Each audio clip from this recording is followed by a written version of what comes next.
this is the Bnei reunion, and you can, as you see, people are coming in from all parts of Israel, far away from South Africa, from a 2-hour drive from Morot, and because of the noise I have to speak up a bit, and you can see the crowds coming in. We expect about 50 to 60 people coming in, and in the meantime, this is Dodi Gordon signing off. How long has this movement been on for?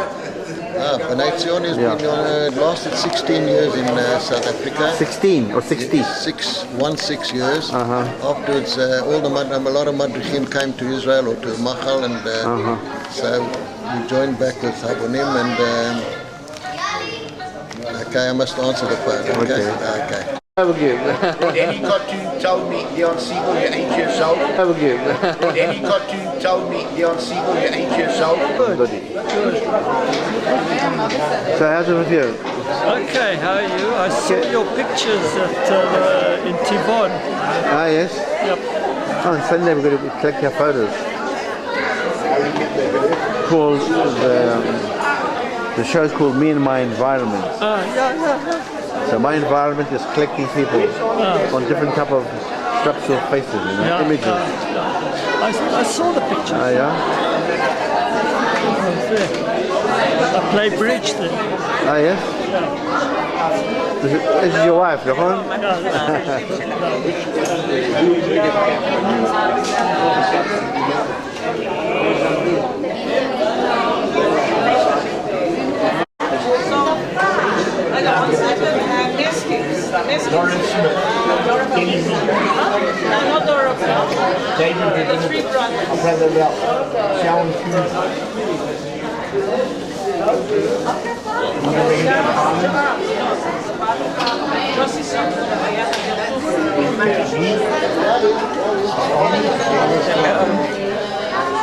Okay, this side was a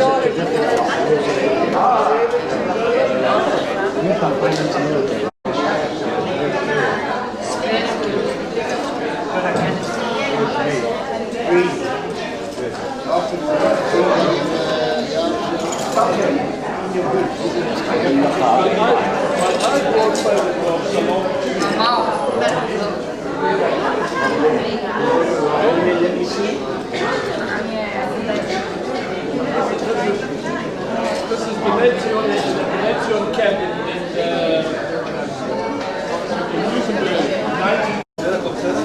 Dodi, give another hug again. Come on. What's the connection? His son and his wife. This is his grandson. Boy, Shira. This is your daughter? Daughter-in-law. Daughter-in-law. I'm his wife. Okay, and I'm Dodi's friend.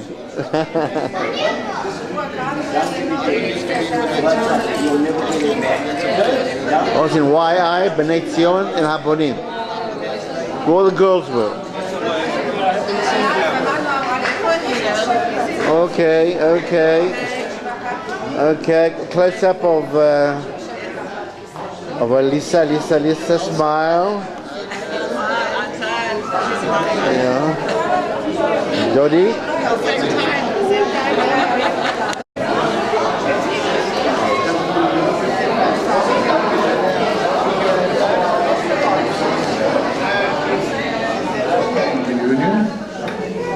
I appreciate your presence and thank those that have spent hours of travel time to attend. Our great friends from Moshav Orot, that's at least 2 hours away, from Ashkelon, from Timurim, even Frankie Myers from Timurim arrived, which is really great, and Doron Klein from Tel Aviv, of course. What about Renana? And what about Renana? What about Achuzat Polego? Anyway, just to say thanks for making the efforts, and from near and from far, thanks for making the effort to come, and of course all the young faces that we see around. We Aldi's, when our time comes, we hope all the youngsters will be carrying on the good work, or copying us at least. The Bnei Zion Youth Movement was established in 1945. it established groups all over South Africa and started sending madrichim to visit and to be trained in Israel. I remember when I was 10 or 11 years old in Mayfair, in Johannesburg, Leah Gafanowitz was my madricha. We were in Habonim and we used to wear a khaki shirt. That was the tilboshet of Habonim. But one morning, Leah told us to go and buy new light blue shirts instead of the khaki shirts. This we did, and that means that we left Habonim and we joined Bnei Zion, a new movement. Soon she left us to go to Israel, and with other Bnei Zion madrichim, they established Kibbutz Timorim. Kibbutz Timorim, today it's known as Timrat, were the first Yeshuvim to be there. I remember Les and I, we visited there in 1954 as they were going down south. Frankie, right? And we saw Frankie there. Frankie, could you stand up, please? This is Frankie, one of our madrichim of Kibbutz Timorim. Unfortunately, we can't see more of the Timorim people. We've spoken to them, but we're glad that Frankie is representing. That's why it's still on the feet and kicking. Okay. Now, at the age of 16 or 17, we were now in madrichim and were filled with Zionist ideals, which included leaving the comforts of South Africa and participating in the strengthening of the newly established State of Israel. I'm going to read that part in Hebrew, I think, because it deserves a bit of...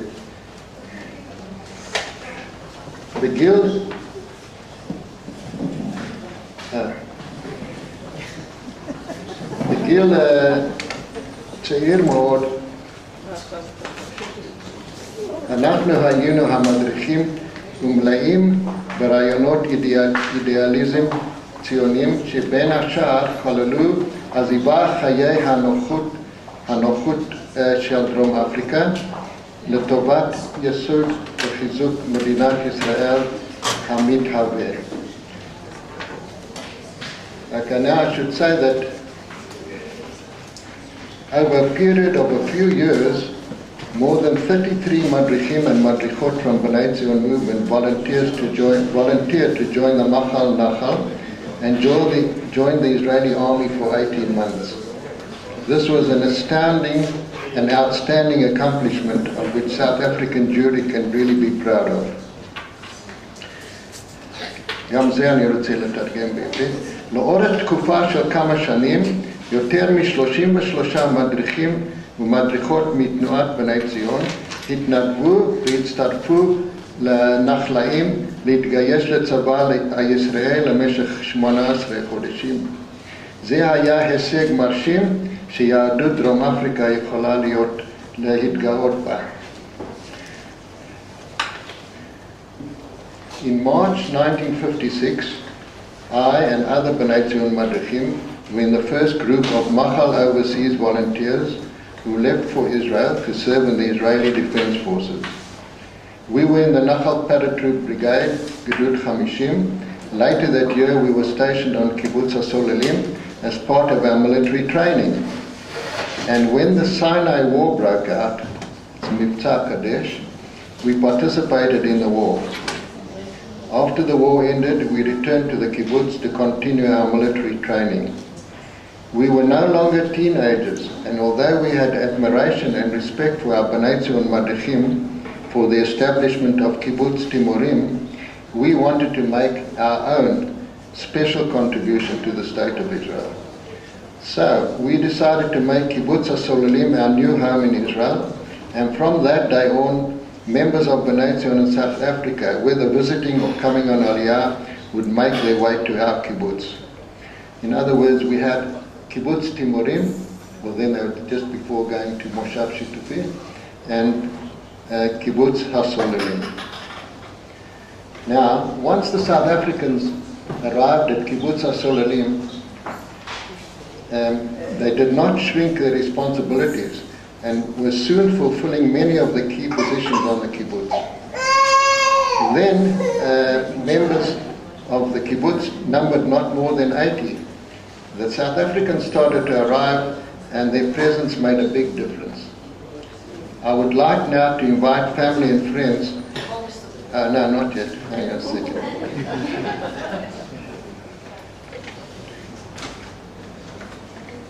Okay, so that's the first part of this ceremony, and I'd like now to ask family and friends to speak about their loved ones. When we go later down to the Ganzi Koron, we'll see the name flags. And has Giffen arrived? No, not yet. Is there anyone that would like to come up and speak about, maybe we can start the ball rolling with Les? Are you here? Les, could you come up to the microphone?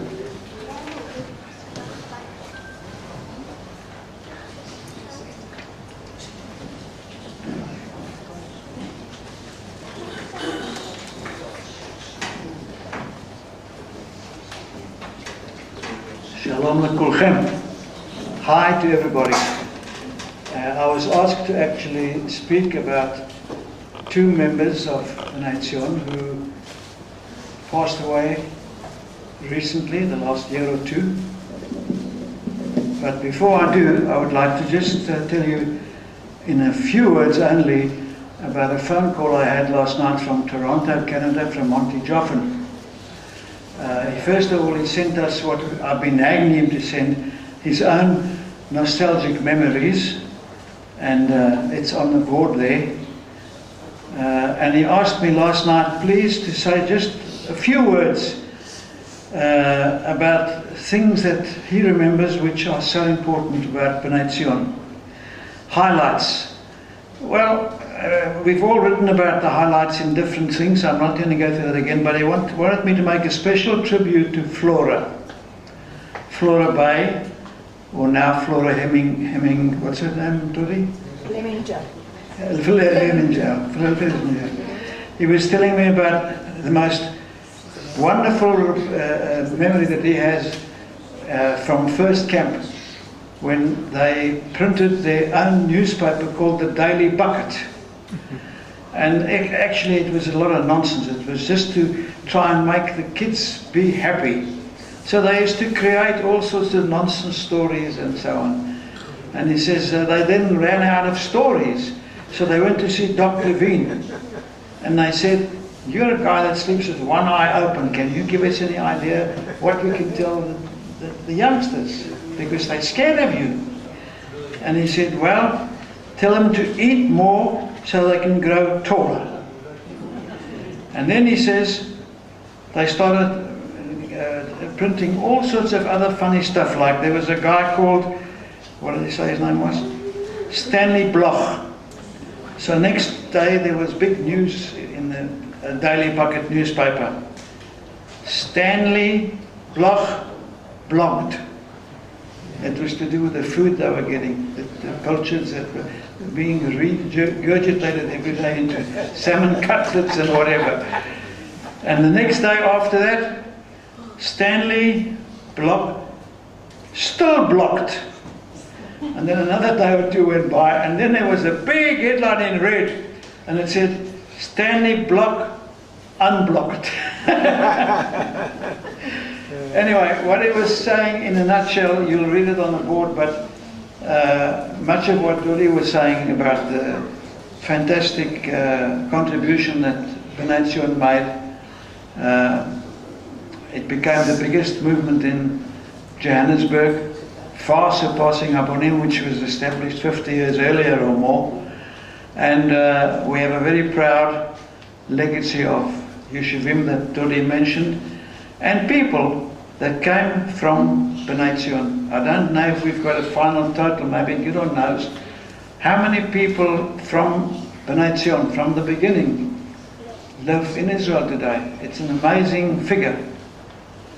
And even those that went from Israel to other countries have kept contact and so on, and it's like one large family.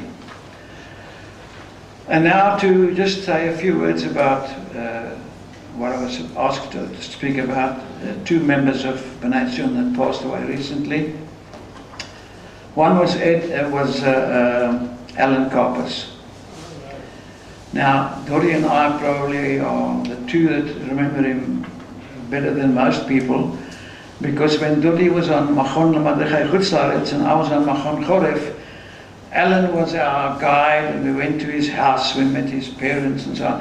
I knew Alan from Parow, Cape Town. He was a naughty little boy. Him and Errol were very, very good pals. And Mickey Glass, and his father Jack Coppers was the family doctor of all those people in Parow. And Alan has come when he came to Israel, he did a lot of things. There's a book here that his wife Edna brought, which shows him with so many of our politicians, famous people, personalities, and he was a fantastic guy. He really was a big, big loss. I'm pleased to say that also his daughter's here today. Will you please stand where you? There she is there. You can be very, very proud of your late father. He's an icon in Bnei and we'll never forget him. The other one I want to talk about is a man of a different kind altogether. He was a chanich of mine many years ago, and he used to play in the scrapyard of his father's business, Cape Gate and Fence. And when he was old enough, his father put him in the business, and he quadrupled the business into such a big steel and iron company, like Leon Siegel was telling about the two brothers that were in the iron and steel business. Well, this little boy, Mendel Kaplan, became a multimillionaire, but he had a multimillionaire heart. He donated anywhere and everywhere. And he eventually became the chairman of the board of governors of the Jewish agency, the Suchat HaYehudit. Once when he came to visit Manof, soon after we established the place, he saw a little boy standing around me and he says to me, he said to him, who are you? He says, I'm the boss's son. So he says, who's the boss? So he says, that big tall guy Les, that's my father. So Mendel said, that's your father? You know that I was once just about as big as you, and I grew to be a little Bnei Zionik, a gur, and he was my madrich, and he told me what I know. So he says, oh, did you teach him, did he teach you how to make money as well? Because he told me that you're a very, very wealthy man. And Mendel said, no, I'm not a very, very wealthy man. In fact, I've got no money, look, nothing in my pockets. I only work with checks. Anyway, Mendel did work with checks. Mendel has contributed to the Bnei Zion movement in so many ways that he's really a remarkable memory. And even in Manof, when he came to visit, he helped to build the shul, and he's done tremendous work. So we salute both those people, Mendel Kaplan and Alan Karpus, as two icons of Bnei Zion. Thank you very much.